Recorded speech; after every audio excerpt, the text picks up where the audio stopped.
তো ফাইনালি বন্ধু আমি এসে গেছি আমার বন্ধুর বাড়ি সুপর্ণার বাড়িতে গণেশ পুজোতে।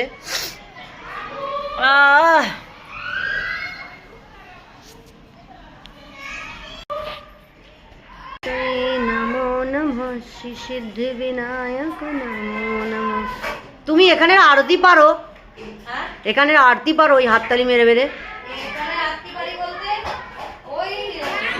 গানা লাগিয়ে দিয়ে, তাই তো? হ্যাঁ, এবার প্র্যাকটিস করতে করতে হয়ে যাবে। হ্যাঁ, আমার প্রথম আরতিটা আছে। আর কর্পূরদান, হ্যাঁ কর্পূরদানটার এটা এসে গেছে। তুমিও করতে করতে এসে যাবে, আমার তো 6 বছর হয়ে গেল। তো এসে গেছি সুপর্ণা। তুমি তো এবছর গেলে না, আমার তো এবছরও ছিল এই প্রোগ্রাম গো, জানো? কেশর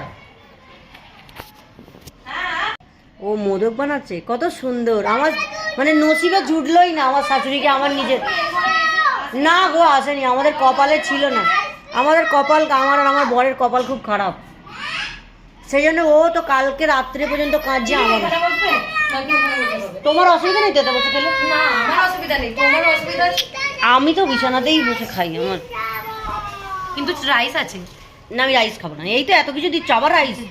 নে নে, এই যে এই দেখো না, মুখটা দেখাও সুপর্ণাকে।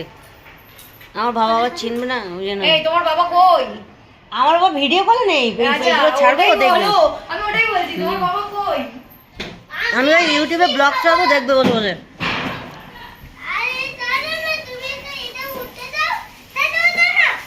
পড়ে যাবে, পড়ে যাবে, যাবে পড়ে যাবে।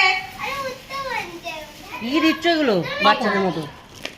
আর না, বাচ্চাদের মতো আর দাঁত দিও না। আর তুমি কত এক গাদা লুচি দিয়েছে?